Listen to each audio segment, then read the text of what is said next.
Alright, Shalom. First and foremost, I want to give all praise, honor, and glory be to Yahweh. Bahashem Yahweh Shai, Bahashem Ruach Kodash. And I want to say double honors to the apostles and the elders, great millstone, that rule well, and blessings to the hopeful elect out there teaching this word in all sincerity and truth, in the hopes that we may edify and feed the lambs of Yahweh Shai, especially in these last days. It's your brother Kawabai coming back at you with another video. Lord willing, this will be edifying to feed the flock. And pretty much I'm gonna entitle this video, "It Seems Like Nowhere Is Safe." Okay. And the reason why I want to entitle it Seems Like Nowhere Is Safe is because we're in a time now where this devil is gonna use every trick in the book to pretty much push for that NWO. And you know what I mean when I say NWO, all right? Which is clearly printed on the back of the dollar bill. Novus Ordo Seclorum, the New World Order, basically, okay? And how they want to implement that, is by gradually introducing, acts of terror to the people and beat them weak to the knees to the point where they just accept whatever draconian measures that they push out in the near future. And I say near future because it's not far-fetched to believe that there's going to come a time, which is right around the corner, and we can see it gradually happening, where they're just going to do something to really, really shake these people up to the point where they're just going to want safety and peace.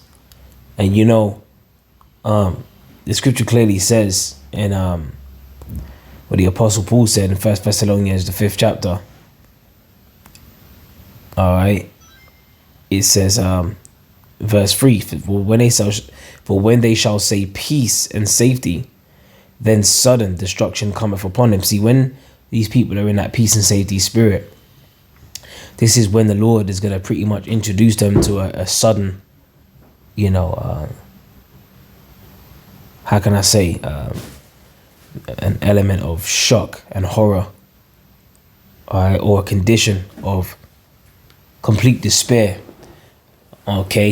desperation, and these people definitely are going to be desperate to the point where they're gonna want it, like I said before, like they're gonna want to accept any draconian measure that Esau pushes, including them giving up all their so-called freedoms, including wanting to actually be chipped by this devil. And when I say chipped, I'm talking about the Revelation 13 and 16, receiving the MOTB.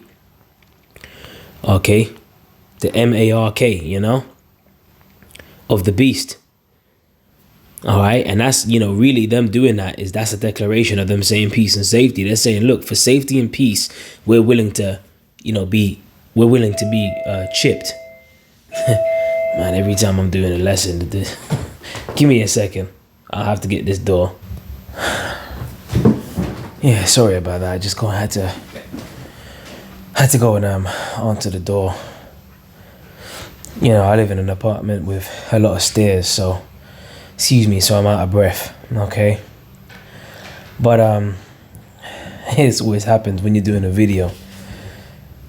Satan don't stop, And that's a part of the battle, by the way, Ephesians 6 and 12, for we wrestle not against flesh and blood.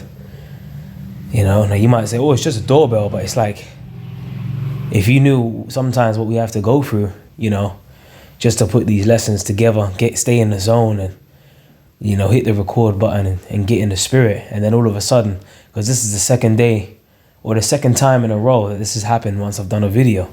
So I know that this is Satan messing with me, But it's okay, we just got to keep on, rebuke Satan, Yahweh, Bahashem, Yahweh Shai, Abad Shaitan, just, rebuke Satan and just keep moving in the spirit, Arkim. We're fighting against spirits here. Spirits are going to jump on people to do things at certain times within your life. And that's a part of the fight. Okay, and as I'm saying this to you, I'm saying this for myself too, just to reassure myself, because I know what it is. Because I'm applying the understanding of this word, and that's just what it is, man.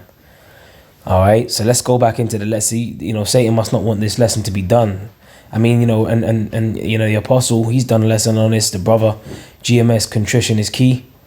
He's done a lesson on this, but I wanted to add on it as well. I wanted to, pretty much add my logs to the bonfire, if you will, because this is what this is all about, man. All right. So this is let's go back to this. Let's dive straight back into the scripture.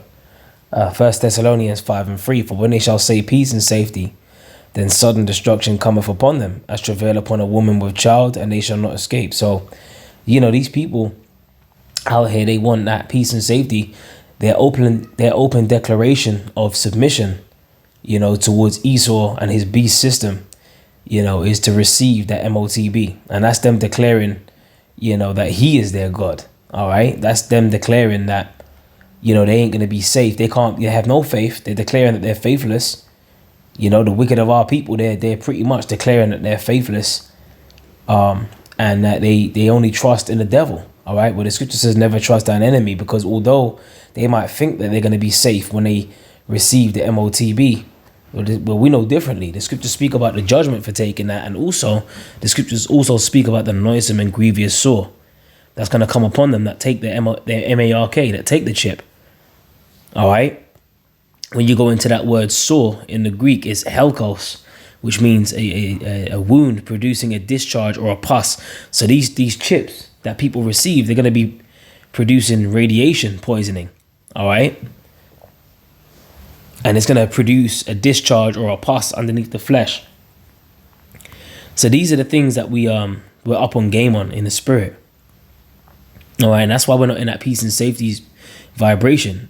And furthermore, there's so much things that are happening on the earth. And how could you be in that peace and safety spirit? Really, that's burying your head in the sand. As the saying goes. This is Ecclesiastes chapter 7, verse 2. It says, it is better to go to the house of mourning than to go to the house of feasting, for that is the end of all men, and the living will lay it to his heart. Sorrow is better than laughter, for by the sadness of the countenance of the heart the heart is made better. Yeah. It says, the heart of the wise is in the house of mourning, but the heart of fools is in the house of mirth. Let me read verse 4 in the NLT.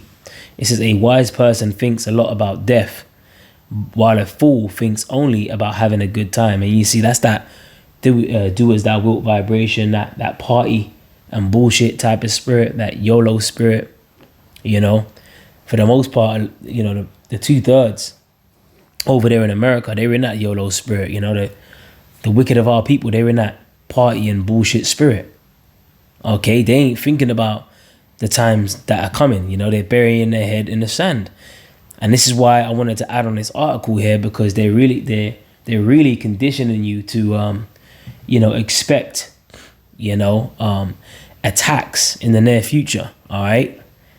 Even though 1 minute they're saying this was suspected to be a T attack, but then all of a sudden they're saying it wasn't a T attack. It was just a couple that crashed, and they're sending mixed messages for a reason. All right, and ultimately, what they do during these false flags and what they do, after them, and the legislations that they push while you're distracted, and so on and so forth, and what they do. In terms of, let's read it. All right, this is from the independent.co.uk. It says, New York couple killed in a Rainbow Bridge explosion. Planned to go to Kiss concert. And this is why I wanted to title this Nowhere is Safe. It seems like nowhere is safe. Because anywhere, that's why the scripture says in Isaiah 33:6. All right, in fact, let's get it. All right, Isaiah chapter 33, verse 6. And it says, and wisdom and knowledge shall be the stability of thy times and strength of salvation.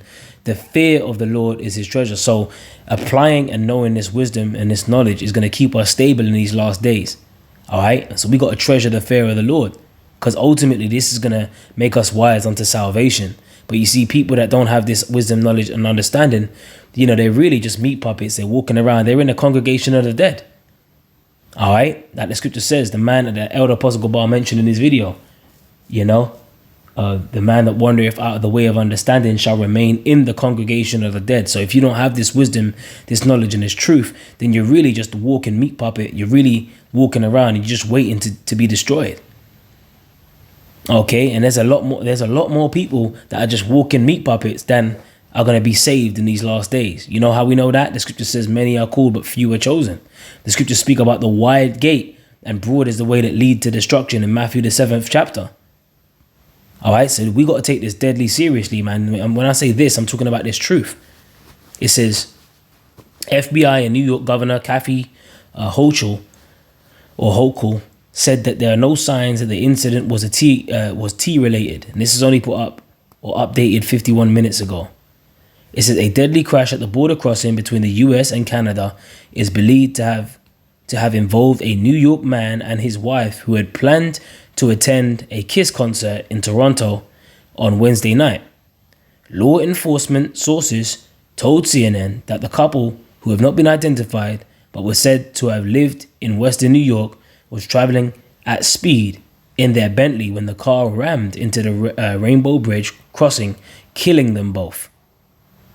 The blast sparked fears of a T attack and prompted Canadian and US officials to briefly close all border bridges between the two nations and ground planes at nearby Buffalo Airport. So you see what they're doing, during and after this suspected T attack, but then it turns out that it wasn't. Now, just because they're saying that it wasn't, that didn't stop them from briefly closing all border bridges between the two nations, Canada and America, and grounding planes. So they're pretty much, through gradualism, all right, they're getting you used to the idea of planes being grounded, basically things coming to a halt, okay? So they're saying, look, imagine if this was a real T attack now, okay? It wouldn't just be a temporary thing. So they're getting you used to, major crises and how they respond to them and how easily accepted they are. And when I say easily accepted, I'm talking about these draconian measures, grounding planes and closing borders, how easily accepted that is from the public, okay, because they've already preconditioned you to accepting these draconian measures in response to crisis, okay, which is auto ab chaos, which brings me to my next scripture in 2 Corinthians chapter 2, okay, verse 11, because we got to look at everything that's going on. We have to understand and filter it through the scriptures, and we got to see the grand master plan of this devil and what he plans to do, okay, and what he's doing behind the scenes, all right, under the guise of your health and your safety.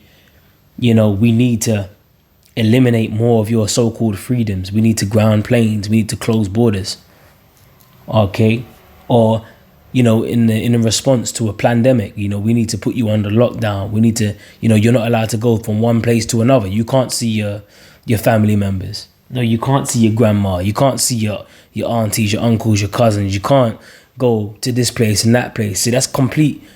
That's draconian. All right, which the word draconian means excessively harsh and severe.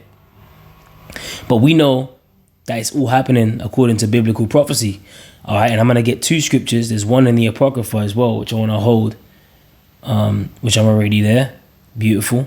But I'm going to get this one first. 2 Corinthians chapter 2, verse 11. Lest Satan should get an advantage of us, for we are not ignorant of his devices. All right, let me read it in the NLT. Or it says, and Satan means adversary, by the way. And that's Esau. So that Satan will not outsmart us. So we to be outsmarted. What does it mean to be outsmarted? Okay.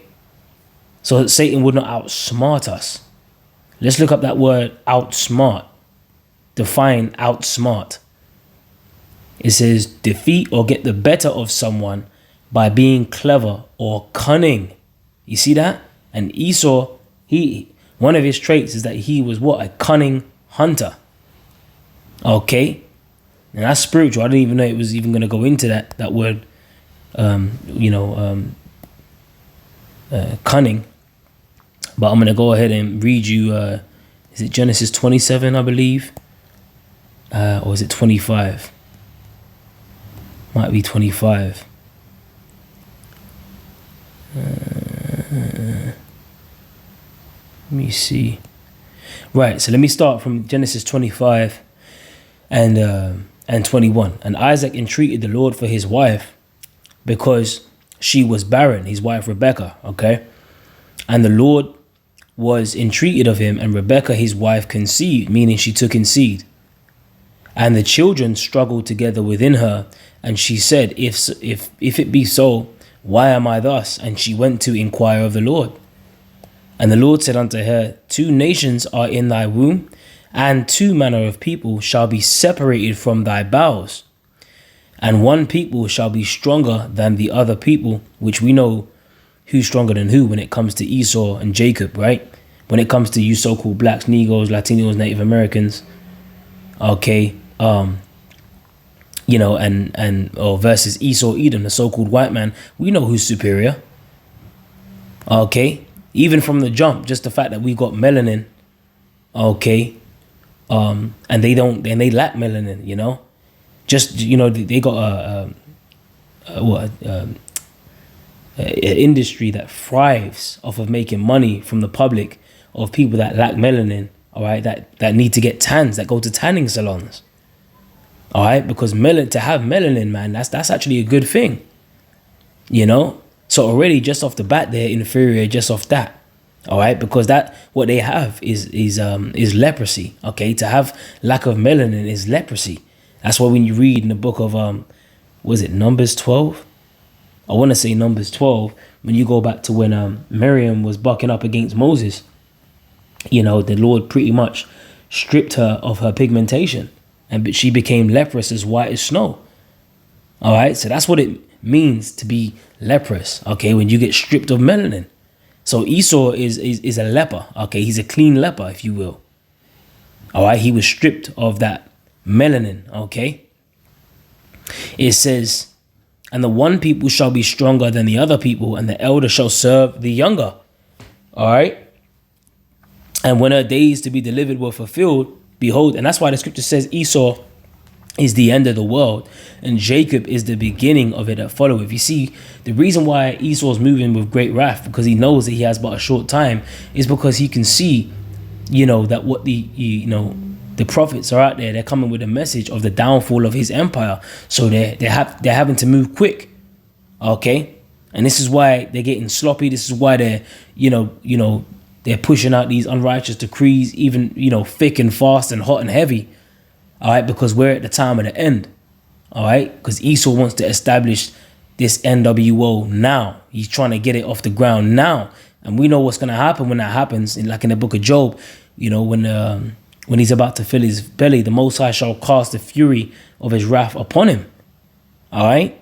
So Esau's going to get stopped in his tracks when he goes to fully implement this new world order. All right. So this is verse 24. And when her days to be delivered were fulfilled, behold, there were twins in her womb. And the first came out red all over like a hairy garment. Okay.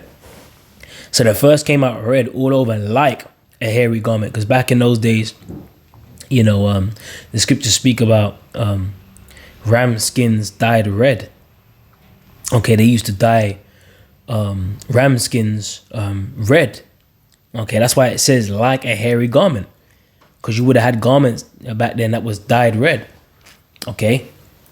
It says, and they called his name Esau, which Esau in the Hebrew is Ishashwa, which means wasted away is he. Okay, because he lacked melanin. So when Esau came out, his father Isaac said, look, he looked at him and said, whoa, Ishashwa. Basically, wasted away is he. Okay, and after that, his brother came out and his hand took hold on Esau's heel. All right, symbolizing what? That we were going to pull him out of his rulership, even though he was born first and he came out first. Jacob was holding on to his heel, meaning he was going to pull him out of his rulership, even though he's first. The first shall be last. Thus was his name called Jacob, and Isaac was 80 years old when she bare them. And this is the point. And the boys grew, and Esau was a cunning hunter, a man of the field. Okay, a cunning hunter. Okay, now we went into that word to outsmart. What did it say? To defeat or get the better of someone by being clever or cunning. So Esau, remember, A hunter is someone that lays traps, snares. And Esau, he does that. He lays traps and snares. Okay. In fact, where is that? Is that Psalms? Let me see if I remember where that is. If I can't, then forgive me. Psalms chapter 10, let's see if it's in here. Verse 2, let the wicked in his pride doth persecute the poor. And the wicked, how do you know who the wicked is? Esau, Edom, okay? Malachi 1 and 4. They're known as the borders of wickedness, okay? And they're definitely proud. And they're persecuting the poor, which who represents the poor? We do. You so-called Negroes, Latinos, Native American Indians, you Israelites that are under the curses. We are the poor, okay? But we're rich because we have this truth. Okay, but in the eyes of men, we're poor. We're at the bottom. All right, last hired, first fired, so on and so forth, right?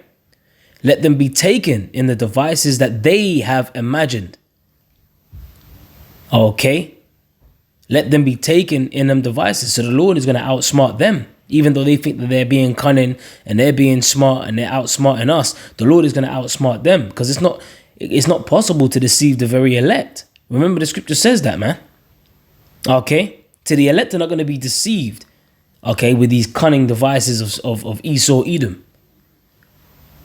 All right, it says, for the wicked boasteth of his heart's desire. All right, and the Hebrew word for the heart is lab, which means the mind. All right, and blesseth the covetous whom the Lord abhorreth. The wicked through the pride of his countenance will not seek after the Most High. Yahweh is not in all his thoughts. His ways are grievous, thy judgments are far above out of his sight. As for all his enemies, he puffeth at them. Okay, now this is not the one I actually wanted, but that was a good one anyway. Okay, and the Most High is not all in his thoughts. All right, and his ways are grievous. All right, like draconian measures, that's grievous. You telling people where they can and can't go, that they, what they can and can't do, that's grievous, man. Okay, the fact that you need, a passport to go from one place on the earth to another, is that not grievous? Come on, man, that's oppression. Okay.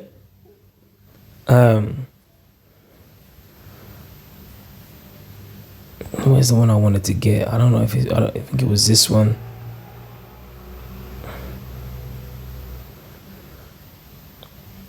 Yeah, no, it is Psalms 10. Excuse me. Let me just keep reading.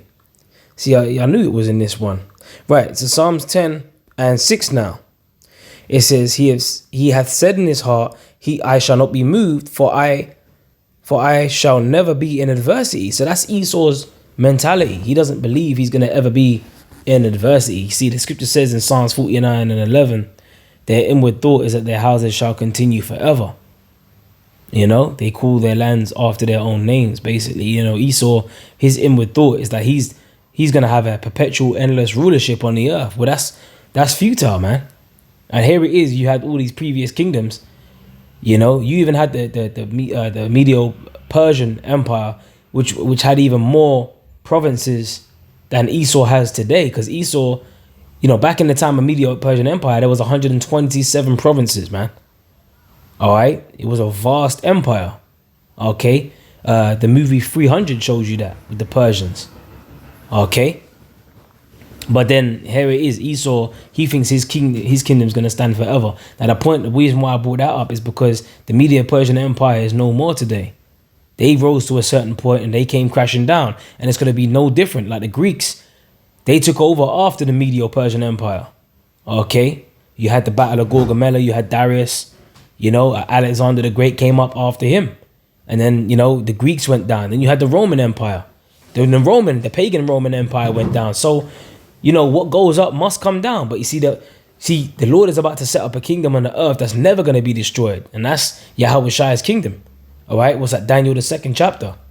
And the 44th verse goes into that. That a kingdom shall stand forever and ever. Okay? It says, verse 7, his mouth is full of cursing and deceit and fraud. Under his tongue is mischief and vanity. So how are you going to trust a man that spits out nothing but mischief and vanity, man? All right? His mouth is full of cursing and deceit and fraud. This is what this devil does. So when we see articles like this, and we gotta literally we gotta run through it with a fine-tooth comb. all right, and literally see, like, you know, you trying to comb fleas out of a pet, you know, a beloved pet that you might have, like, you know, you might have a cat, or, you know, you got to run a flea comb through them. You got to be very, very intricate how you do it. You got to catch them back. You got to catch them fleas, you know.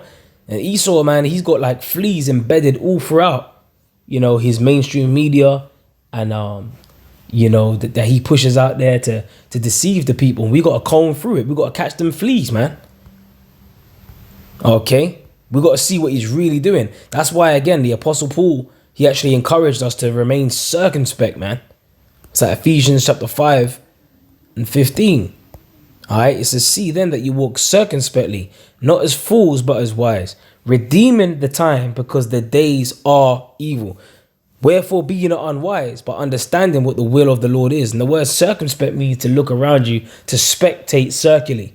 Look around you in a circle, okay? Don't be a fool, but be wise. Okay, wisdom and knowledge shall be the stability of thy times. Be stable. Be stable-minded. Because we're in some evil days, right? So going back to Psalms 10 and 8, it says, he sitteth in the lurking places of the villages. Okay? In the secret places doth he murder the innocent. His eyes are privately set against the poor. So this is what Esau's a creep. All right, he's making all these plans. And earlier, I was just watching a video. Elder Karatazar, he did Elder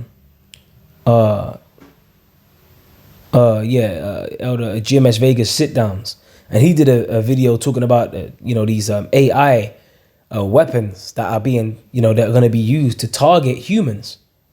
All right, and you can't reason with an AI weapon. You can't disarm that thing. You can't. There's no amount of emotion that it's gonna have. Like, you might be able to win over a soldier, you know, in a special circumstance or whatever. But when it comes to AI, they're just gonna be set on search and destroy.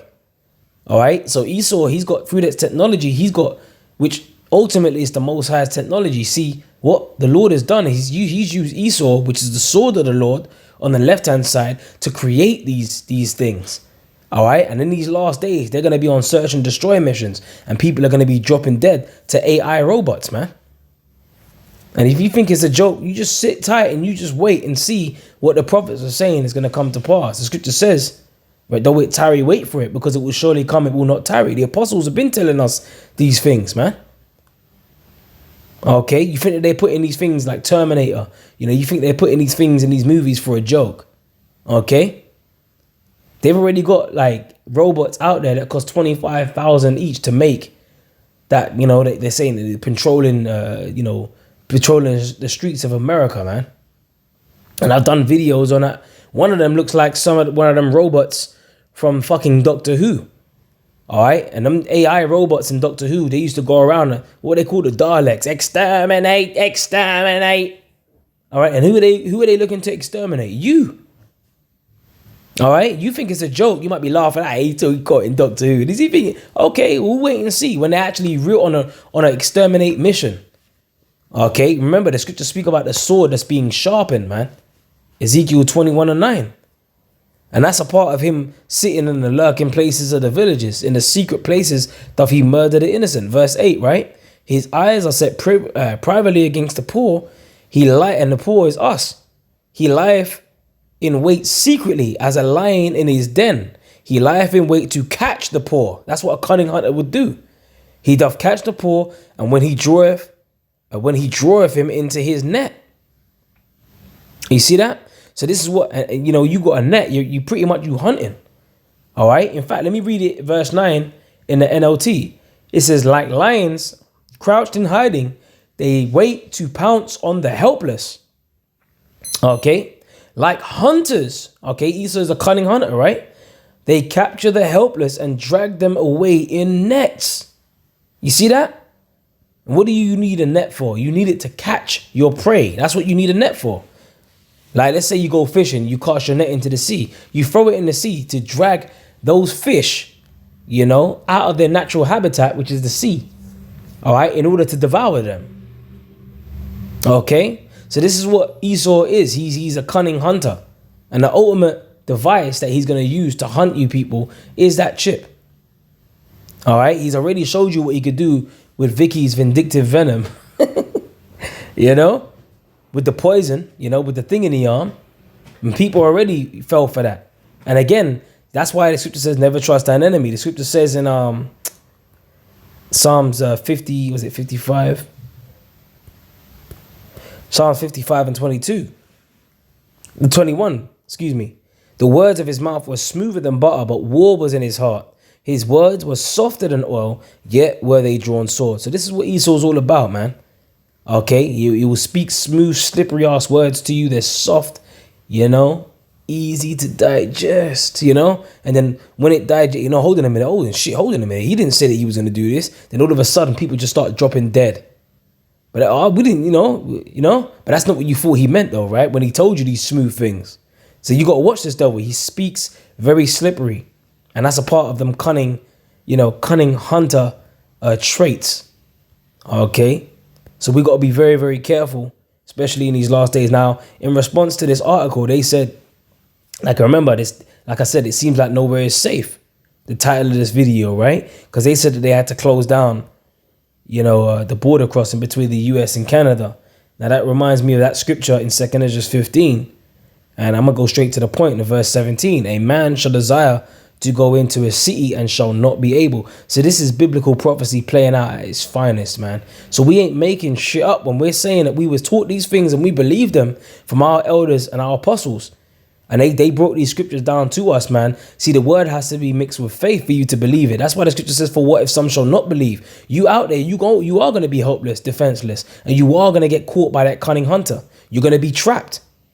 You ain't going to have no stability. You're going to be out there completely defenseless, man. The scripture says, let's go up to verse 1. Behold, speak thou in the ears of my people, which are the Israelites, the words of prophecy. The word prophesy means to say before, which I will put in thy mouth, saith the Lord, and cause them to be written in paper, for they are faithful and true. So these words that we're reading are faithful and true, right? It says, fear not the imaginations against thee. Don't fear them. Don't fear these imaginations, these scoffers and scorners, whatever they can conjure up in their minds, and they throw it at you verbally, and they try to get into your head to make you doubt what you believe. Fuck them.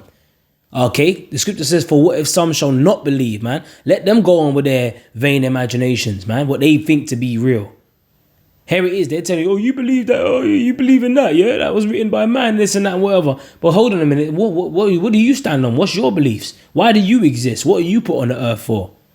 I bet they believe in something, all right, other than the scriptures. Okay? Now, some might even claim to believe in the scriptures, but guess what? Do they believe in the true doctrine? Are they adding and taking away from the scriptures? See, this is what I'm saying. The Lord has to be dealing with you, has to be guiding you through the Spirit to really understand what these scriptures are saying, man. And that's why we don't fear the imaginations against us. It says, let not the incredulity, which the word incredulity means unbelief, right? You got the word credibility or credit, okay, which means belief, right? Like you go to get a loan from a bank, okay, and they have to believe that you're going to have the ability to make those monthly payments back, okay, with interest, all right? So that word credit means belief. Incredulity is unbelief. And the Lord said, let not the incredulity, their unbelief of them trouble thee that speak against thee. Why? For all the unfaithful shall die in their unfaithfulness. So all the unfaithful that are bathing in a bath filled with unfaithfulness, they're going to drown in that bath of unfaithfulness. They're going to be destroyed. The scripture says the same must know it after death by pain. All right. So this ain't no joke, man. All right. They can lock things down. They've already put people under house arrest. Now they're down in planes. And this is not even a T attack. They're saying it's not even a T attack. And they still down planes. They still closed the border between Canada and the US. They're letting you know that they can do these things at any time. They're getting you used to that. And soon it's going to be straight up martial law. There's going to be chipping stations that are going to be set up like the apostles have been teaching us, man. All right. You ain't going to be able to buy or sell because the more time goes on, the more desperate Esau gets, the more draconian he's going to become. The more harsh and excessively harsh and severe he's going to show you that he can be and will be in the near future. All right. So this is it. We're at the end. Okay. All right. So with that, man, it seems like nowhere is safe. I'm going to put this video up and I'm going to entitle it that. And I pray this was edifying. Till the next time, I'm going to say shalom.